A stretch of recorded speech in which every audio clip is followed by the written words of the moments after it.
بسم اللہ الرحمن الرحیم۔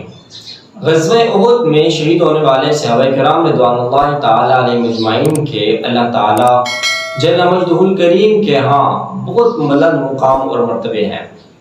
حدیث صحیح میں ہے کہ اللہ تعالیٰ نے شہدائے احد کی روحیں سبز پرندوں میں رکھ دی ہیں جو جنت کی نہروں میں سیراب ہوتے ہیں اور جنت کے پھل کھاتے ہیں، پھر عرش کے سائے میں لٹکی ہوئی سونے کی قندیلوں میں آ کر آرام کرتے ہیں۔ نبی پاک صلی اللہ علیہ وسلم کو ان شہداء سے خاص محبت تھی۔ آپ صلی اللہ علیہ وسلم ان کی قبروں پہ تشریف لے جایا کرتے تھے۔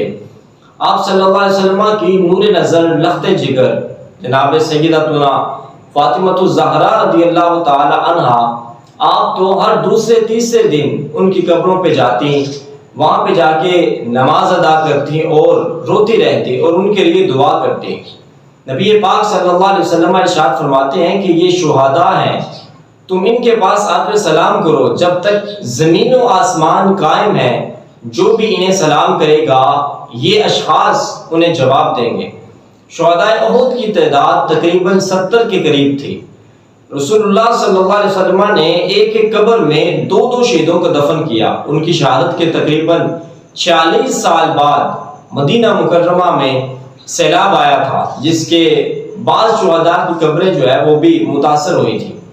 حضرت سیدنا عمر بن جموع رضی اللہ تعالی عنہ اور حضرت جناب سیدنا عبداللہ بن عمر جو ایک ہی قبر میں دفن تھے، ان کی قبریں سیلاب کی وجہ سے پانی کے زد میں آ گئیں، تو لوگوں نے انہیں دوسری جگہ منتقل کرنے کے ارادے سے ان کی قبروں کو کھولا تو دیکھا کہ ان کے جسم بالکل صحیح سلامت اور پاکیزہ تھے۔ ایسا لگتا تھا کأنہما ماتا بالامس، جیسے یہ لوگ کل ہی فوت ہوئے ہیں۔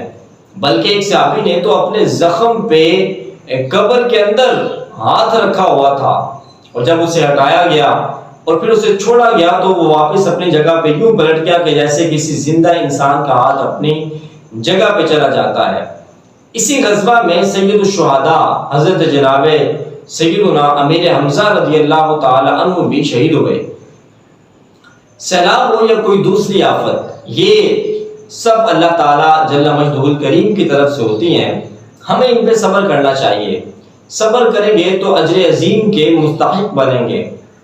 جنہیں سیلاب کی وجہ سے قبر نصیب نہیں ہوئی یا جن کی قبروں کو پانی بہا لے گیا اور ان کے جسم پر چرند پرند کی غذا بن گئی، ان کے متعلق اچھا گمان رکھنا چاہیے۔ اگر وہ مسلمان تھے، صحیح العقیدہ تھے، تو اللہ تعالیٰ کی رحمت سے کامل امید کی جا سکتی ہے کہ اللہ تعالیٰ اپنی رحمت کے صدقے سے انہیں معاف فرمائے گا۔